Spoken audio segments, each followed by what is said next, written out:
ಹೊಯ್ಗೆ ರಾಶಿ ಹೊರತಾಗಿ ಮತ್ತೇನು ಕಾಣಿಸುತ್ತಾ ಇಲ್ಲ.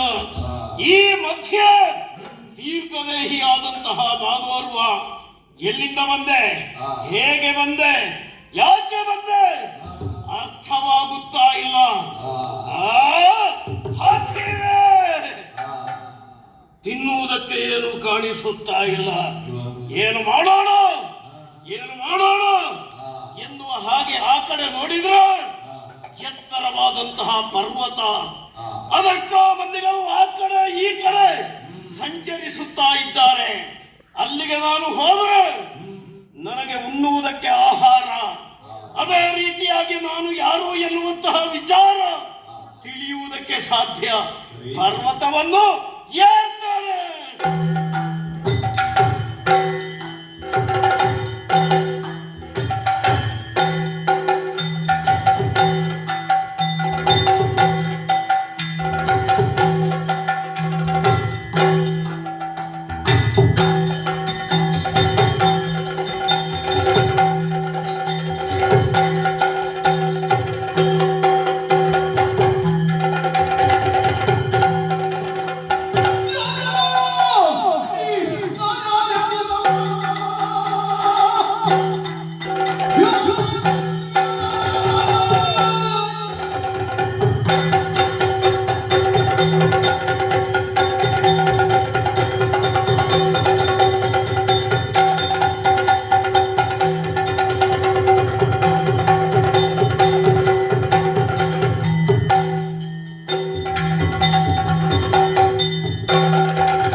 ಅದಕ್ಕೆ ಮೂಲ ಕಾರಣ ಹಸಿವು ಎನ್ನುವುದು ನನಗೆ ಸ್ಪಷ್ಟವಾಗಿದೆ. ಇವನ ಮೊದಲು ಹಸಿವೆ ನಿವಾರಣೆ ಆಗಬೇಕು, ಇಲ್ಲಂತಾದವ ನಮ್ಮನ್ನೇ ತಿಂದು ಬಿಟ್ಟ. ಅದಕ್ಕಾಗಿ ಕಣ್ಣು ಮುಚ್ಚು, ಆಯ್ತಾರೆ.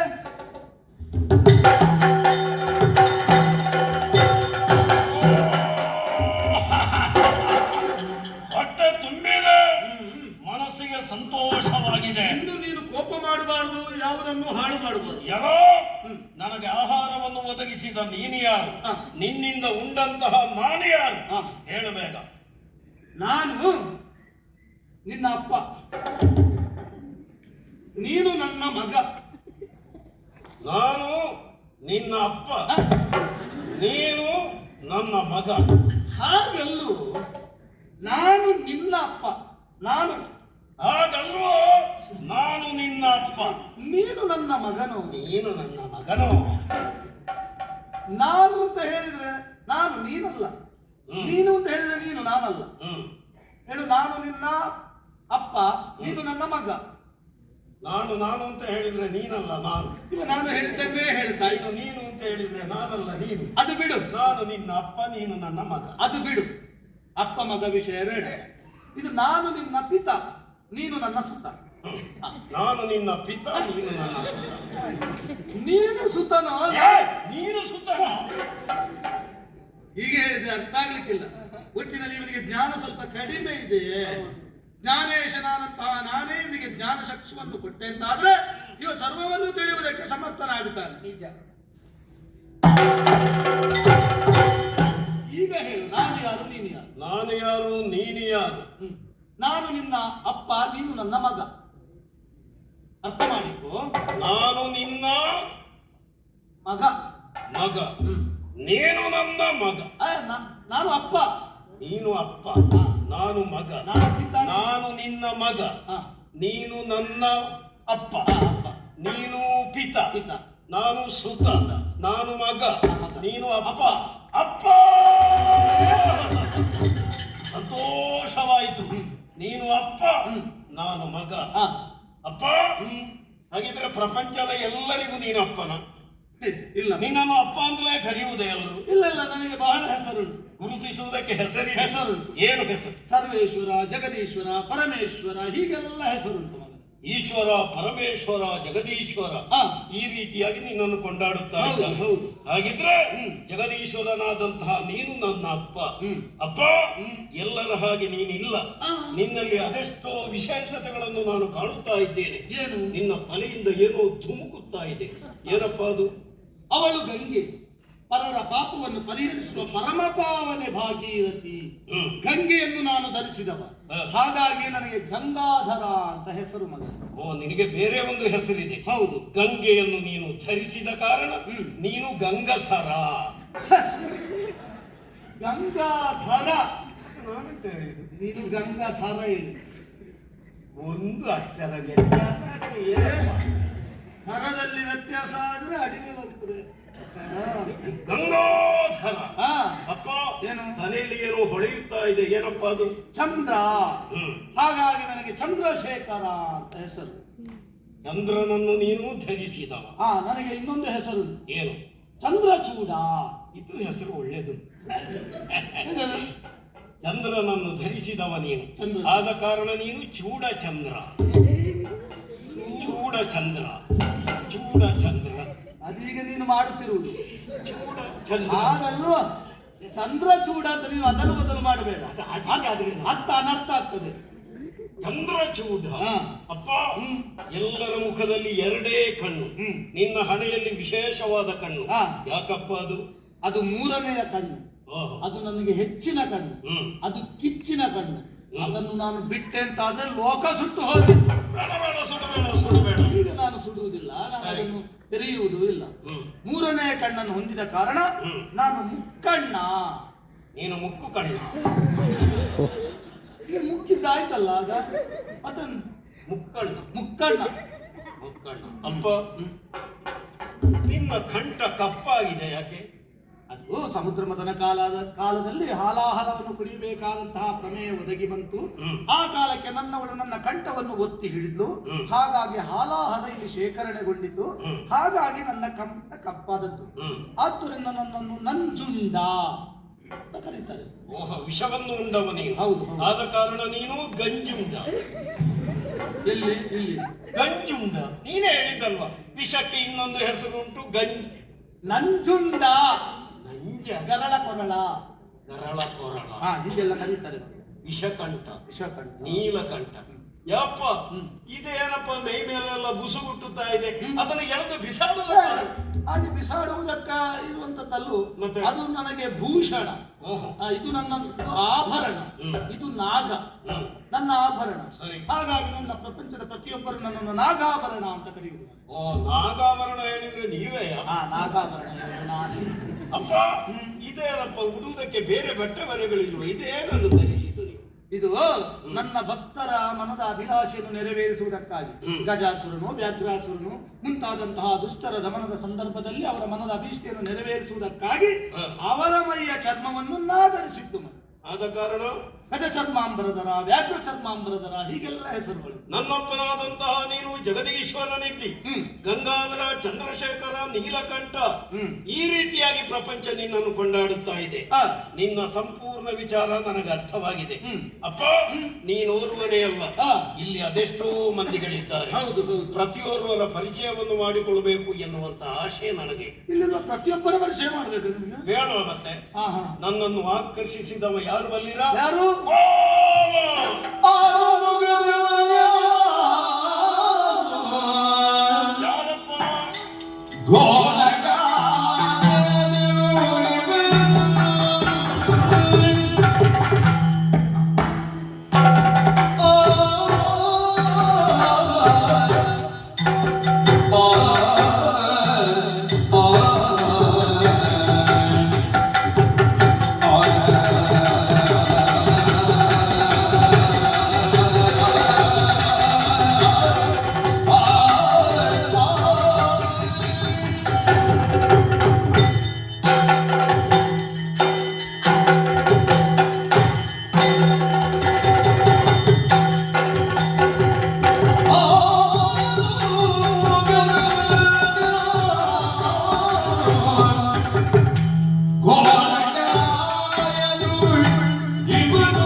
ಇಷ್ಟೆಲ್ಲವರು ಇಲ್ಲಿದ್ದಾರೆ.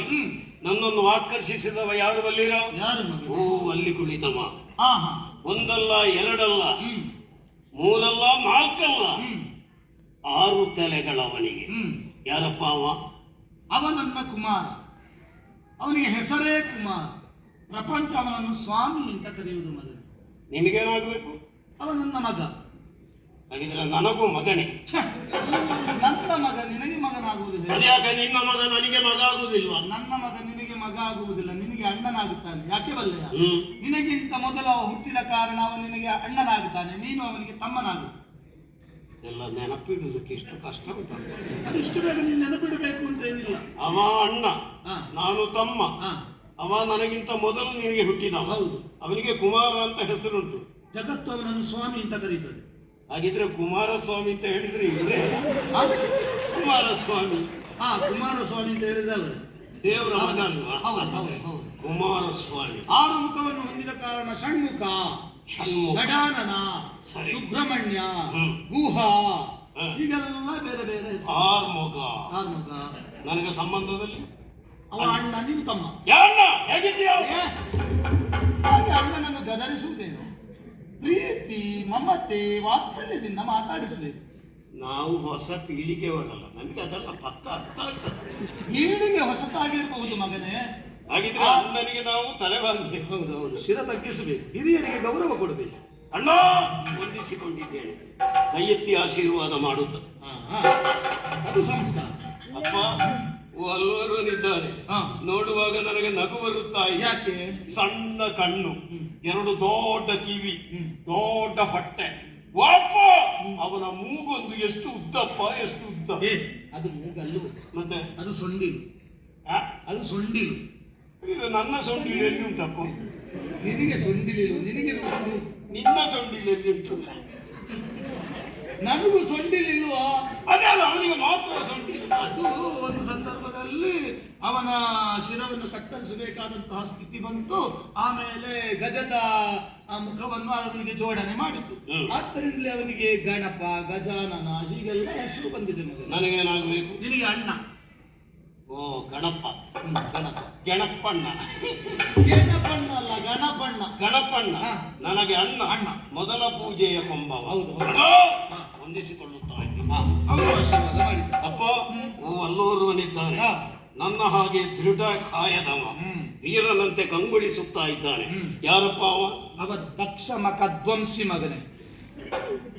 ದಕ್ಷ ಮಖಧ್ವಂಸಿಯ? ದಕ್ಷನ ಯಾಗದಲ್ಲಿ ಅವ ನಿರೀಶ್ವರ ಯಾಗವನ್ನು ಮಾಡಿದಂತಹ ಸಂದರ್ಭದಲ್ಲಿ ನನ್ನಿಂದಲೇ ಹುಟ್ಟಲ್ಪಟ್ಟು ಬಳಿಕ ದಕ್ಷನ ಮಗ ಅಂದ್ರೆ ಯಾಗವನ್ನೇ ಹಾಳು ಮಾಡಿದವ, ಸರಿ, ದಕ್ಷನನ್ನು ಕೊಂದವ ವೀರಭದ್ರ ಅಂತ ಅವನ ಹೆಸರು. ಮಗ ಭದ್ರಣ್ಣ ಅಣ್ಣ ವಂದಿಸಿಕೊಳ್ಳುತ್ತಾರೆ. ಅವನು ಆಶೀರ್ವಾದ. ಅಪ್ಪ ಇವ ಎಲ್ಲರ ಹಾಗಿಲ್ಲ, ನಮಗೆಲ್ಲ 2 ಕಾಲಾದ್ರೆ ಇವನಿಗೆ 4 ಕಾಲು. ಯಾಪ ಅವನ ತಲೆಯಲ್ಲಿ ಏನಪ್ಪ ಅದು? ಅದು ಕೋಡು. ಕೋಡು ಕೋಡು. ನನ್ನ ತಲೆಯಲ್ಲಿ ಯಾಕೆ ಕೋಡಿಲ್ಲ? ಅವನಿಗೆ ಕೋಡುಂಟು, ನನಗೆ ಯಾಕೆ ಕೋಡಿಲ್ಲ? ನಿನ್ನ ತಲೆಯಲ್ಲಿ ಕೋಡಿಲ್ಲ, ಕೂದಲಿರುವುದು. ನಿನಗೆ ಕೋಡು ಬರುವುದು ಬೇಡ ಮಗ. ಹೌದಾ? ನಿನ್ನ ತಲೆಯಲ್ಲಿ ಒಂದೇ ಒಂದು ಕೋಡು. ಅದು ಕೋಡಲ್ಲ, ಅವನಿಗೆ 2 ಕೋಡು, ನಿನಗೆ 1. ಇದು ಶಿಕೆ. ಇದು ಶಿಕೆ. ಅದು ಶಿಕೆ ಅಲ್ಲ, ಅದು ಕೋಡು. ಅದು ಕೋಡು. ಅದು ಯಾಕೆ ಅವನಿಗೆ ಮಾತ್ರ ಕೋಡು? ಅವ ಪ್ರಾಣಿ, ಅವ ಪ್ರಾಣಿ ವರ್ಗಕ್ಕೆ ಸೇರಿದವ, ಹಾಗಾಗಿ ಅವನಿಗೆ ಕೋಡು. ಅವನ ಹೆಸರು ನಂದಿ. ನಂದಿ. ಏ ನಂದಿ, ನಂದಿ ಏ ನಂದಿ, ಏ ನಂದಿ, ಏನಂದಿ ಅಂತ ಹೇಳಿದ್ರೆ ಮತ್ತೆ ಅಲ್ಲ, ನಂದಿ ಏ ನಂದಿ ಅಂತ. ಏ ನಂದಿ, ಓ ನಂದಿ, ನಂದೀಶ ಅಂತ ಕರೀತಾರೆ. ನಂದೀಶ. ನಿನಗೇನಾಗಬೇಕು? ನನ್ನ ಮಗ, ನನ್ನ ವಾಹನ, ನನ್ನ ವಾಹನ. ನಿನ್ನ ವಾಹನ? ಅಪ್ಪ ನಿನ್ನ ವಾಹನದಲ್ಲಿ ನಾನೊಮ್ಮೆ ಏರಿ ಬಿಡ್ಲ? ನಿನ್ನ ಅಭಿನಯ ಬೇರೆ. ಅದು ಅವನ ಕೋಡನ್ನು ಹೀಗೆ ಹಿಡಿದು ಏನು? ಅವ ನನಗೆ ವಾಹನ, ನಿನಗೆ ವಾಹನ ಅಲ್ಲ. ಅದ್ಯಾಕೆ ಅಪ್ಪನ ವಾಹನದಲ್ಲಿ ಮಗ ಹೋಗಬಾರ್ದ? ಅಲ್ಲ, ಅಪ್ಪನ ವಾಹನದಲ್ಲಿ ಮಗ ಹೋಗಬಾರ್ದು ಅಂತ ಏನೇನೂ ಇಲ್ಲ. ಆದ್ರೆ ನಿನಗೆ ಪ್ರಾಯ ಆಗಲಿಲ್ಲ. ನಿನಗೆ ಪ್ರಾಯ ಆದಾಗ ನಿನಗೆ ನಾನು ಬೇರೆ ವಾಹನ ಕೊಡ್ತೇನೆ, ಆಯ್ತಾ? ಅದನ್ನು ಏರಿ ಹೋಗು. ಓ ನಂದೀಶ, ವಂದನೆಗಳು. ಅಪ್ಪ ಇವರೆಲ್ಲ ಯಾರು ಅಂತ ನನಗೆ ಅರ್ಥ ಆಗಲಿಲ್ಲ. ತುಂಬಾ ಮಂದಿಗಳಿದ್ದಾರೆ. ಅವರೆಲ್ಲ ನನ್ನ ಗಣಗಳು, ಅಂದ್ರೆ ಹರಣ ಗಣಗಳು ಮಗನೇ. ಓ ನಿನ್ನ ಗಣಗಳು? ಹೌದು, ಹರನ ಗಣಗಳು. ಹಾಗಿದ್ದರೆ ಇವರೆಲ್ಲರೂ ಹಗರಣಗಳು. ನಿನ್ನ ಗಣಗಳು ಎಂದಾದ ಮೇಲೆ ಎಲ್ಲ ಹಗರಣಗಳೇ. ಹಗರಣ ಈಗ ನೀನು ಮಾಡುವುದು ಹಗರಣ. ಮತ್ತೆ ನೀನಂತ ಹೇಳಿದ್ದು ಹರಣ ಗಣ ಅಂತ ಹೇಳಿದ್ದು. ಮತ್ತೆ ನಾನೆಂತ ಹೇಳಿದ್ದು? ನೀನು ಹಗರಣ ಅಂತ ಹೇಳಿದ್ದು. ಏನು ಒಂದು ಶಬ್ದ ಆಚೀಚೆ, ಅಕ್ಷರ ಆಚೀಚೆ ಅಂದ್ರೆ ಏನು? ಗಾಳಿ ಆಗ್ತದೆ ಅಷ್ಟೇ. ಹೌದಾ? ಪ್ರಯೋಜನ ಇಲ್ಲ ಅಲ್ಲ. ಹರನ ಗಣಗಳು. ಹಾಗಿದ್ರೆ ಎಲ್ಲರ ಪರಿಚಯ ನನಗಾಗಿದೆ. ಇನ್ನು ಯಾರಾದ್ರೂ ಉಳಿದಿದ್ದಾರಂತ ಒಮ್ಮೆ ನೋಡಿಬಿಡ್ತು. ಆಗ್ಲಿ ಮಗನೇ, ನೋಡಿ.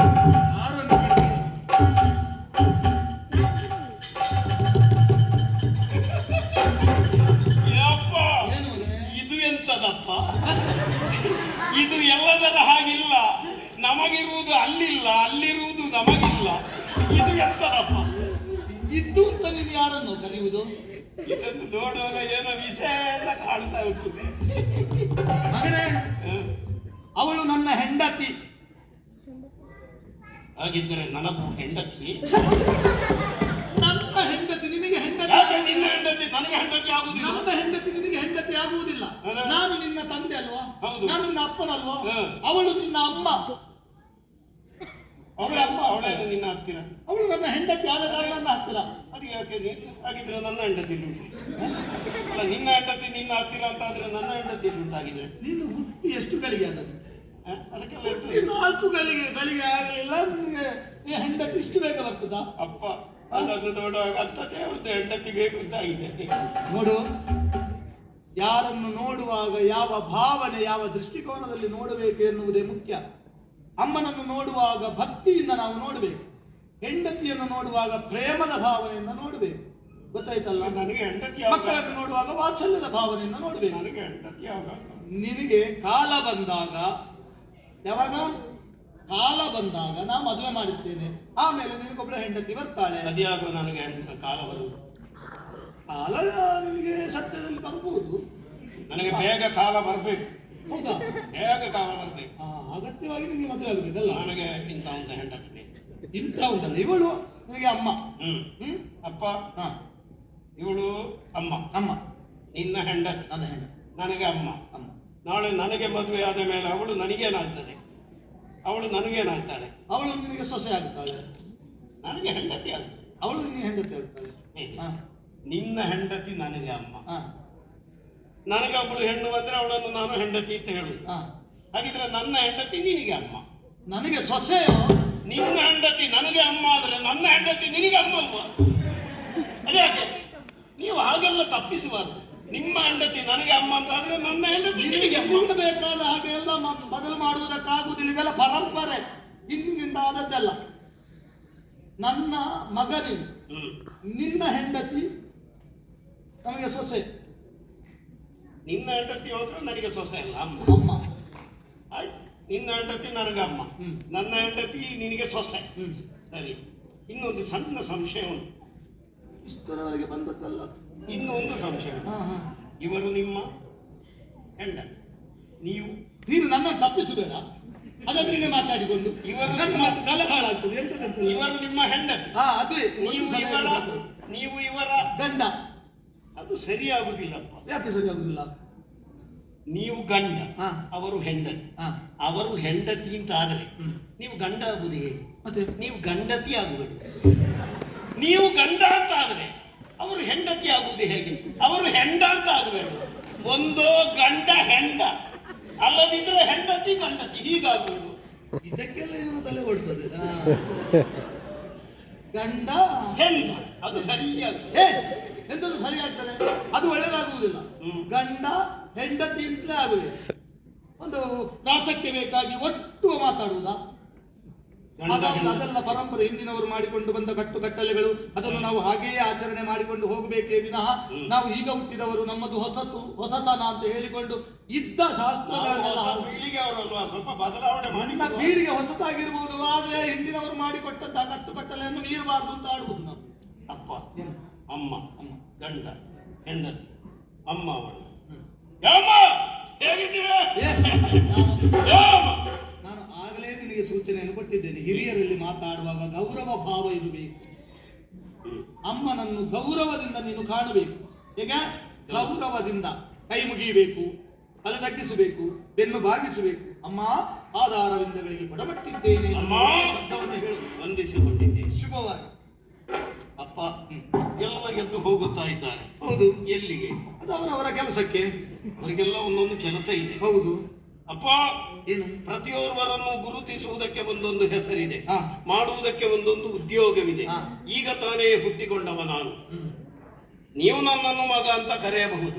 ನಾಳೆ ಹೀಗೆ ನಾನು ಹೋಗುವಾಗ ಉಳಿದವರೆಲ್ಲ ನನ್ನನ್ನು ಮಗ ಅಂತ ಹೇಳಿದ್ರೆ ನನಗೆ ಸಮಾಧಾನ ಆದೀತ ಇಲ್ಲ. ಆದ ಕಾರಣ ಗುರುತಿಸುವುದಕ್ಕೆ ಒಂದು ಹೆಸರು ಬೇಕು, ಮಾಡುವುದಕ್ಕೆ ಒಂದು ಉದ್ಯೋಗ, ಆ ಮೂಲಕ ನಿಮ್ಮ ಸೇವೆ ಅವಕಾಶ ಕೊಡಬೇಕು. ಮೊದಲು ಯಾವುದು ಬೇಕು? ಒಂದು ಹೆಸರು. ಹೆಸರು ಹೇಗಾದಿತ್ತಪ್ಪ? ಒಳ್ಳೆ ಹೆಸರಾಗಬೇಕಪ್ಪ. ಅನರ್ಥ ನಾಮ ಆಗಬೇಕು ನನಗೆ ಅದಂತ ಹೇಳ್ತಾರಲ್ಲ. ಅನರ್ಥ ಅನರ್ಥ ಅಲ್ವಾ? ಅರ್ಥ ಗರ್ಭಿತವಾದಂತಹ ಒಂದು ಹೆಸರು. ಅನ್ವರ್ಥವೇ ಅನ್ವರ್ಥ ನಾಮ. ಅಪ್ಪ, ಹೆಸರು ಹೇಗಾದಿತ್ತು ನೀನೇ ಹೇಳಿ, ನನಗೆ ನೆನಪು. ನಾನು ಸೂಚನೆ ಕೊಟ್ಟಾದೀತಲ್ವ? ಹೀಗೆ ಮಾಡು. ಹೀಗೆ ಕಲ್ಲಿನಿಂದ ಹುಟ್ಟಿಕೊಂಡ. ಹೌದು.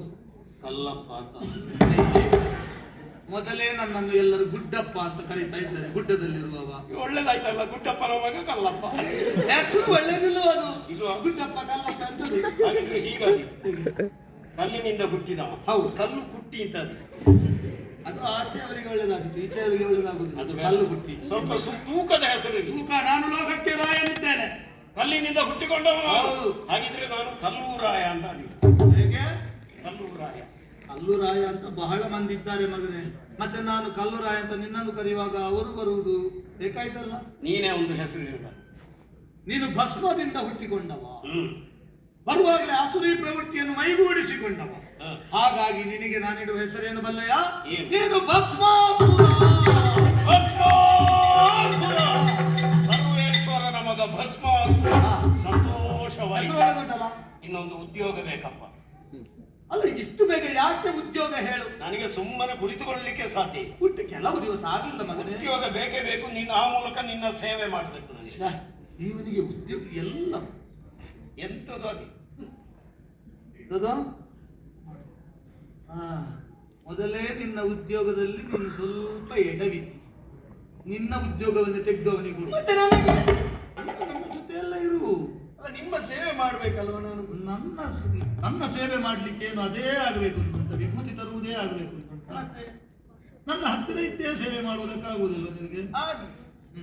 ನೋಡು, ಅಮ್ಮ ದಿವಸಕ್ಕೆ 3 ಹೊತ್ತು ನನಗೆ ವಿಭೂತಿಯನ್ನು ತರ್ತಾ ಇತ್ತು. ಭಸ್ಮ. ಭಸ್ಮ ನನ್ನ ವಿಭೂತಿ. ನನ್ನ ಭಕ್ತಾದಿಗಳ ಚಿತಾಭಸ್ಮ. ನಾನೆಣಿಸಿದ್ದು ಒಲೆ ಬದಿಯಿಂದ ಭಸ್ಮ, ಚಿತಾಭಸ್ಮ. ಚಿತಾಭಸ್ಮ. ನನ್ನ ಭಕ್ತಾದಿಗಳನ್ನು ಸುಡುವ ಆ ಶೇಷರೂಪವೇ ಭಸ್ಮ. ಆ ಭಸ್ಮವನ್ನು ಇವಳು 3 ಹೊತ್ತು ತರ್ತಾ ಇತ್ತು, ದಿನಕ್ಕೆ 3 ಸಲ. ಹೌದು. ಆ ಹುದ್ದೆ ಇನ್ನು ನಿನಗೆ, ಆ ಕೆಲಸ ಇನ್ನು ನಿನಗೆ. ಅಮ್ಮನಿಗೆ? ಅಮ್ಮ ನನ್ನ ಜೊತೆಯಲ್ಲೇ ಇರ್ತಾಳೆ. ಹಾಗೆ ನೀನೇ ನೆಗಡುದು ಅಲ್ಲ, ಅದು ಮುಂಬಡ್ತಿಯ ಹಿಂಬಡ್ತಿಯ ಅಂತ ನನಗೆ ಅರ್ಥ ಆಗಿದೆ. ಅದು ನಿನ್ನ ಕಲ್ಪನೆಗೆ ಬಿಟ್ಟದ್ದು, ನೀನು ಹೇಗೆ ಬೇಕಿದ್ದು. ಹಾಗಿದ್ರೆ ಭಸ್ಮ ತರುವ ಕೆಲಸ. ಹೌದು. ಭೂಲೋಕಕ್ಕೆ ಹೋಗಬೇಕು. ದಿನಕ್ಕೆ ಎಷ್ಟು ಸಲ? 3 ಸಲ. 3 ಸಲ ಹೋಗಿ ಶುದ್ಧವಾದಂತಹ ಚಿತಾಭಸ್ಮವನ್ನು ತರಬೇಕು. ಹೀಗೆ ಕೈಯಲ್ಲಿ ತರುವುದು. ಹರಿವಾಣ. ಈ ಹರಿವಾಣದಲ್ಲಿಯೇ ನೀನು ಭಸ್ಮವನ್ನು ತರುವುದು. ದಿನಕ್ಕೆ 3 ಸಲ. ಈಗ ವೇಳೆ ಆಗಿದೆ, ಹೋಗಿ ಬನ್ನಿ. ಹೋಗಿ.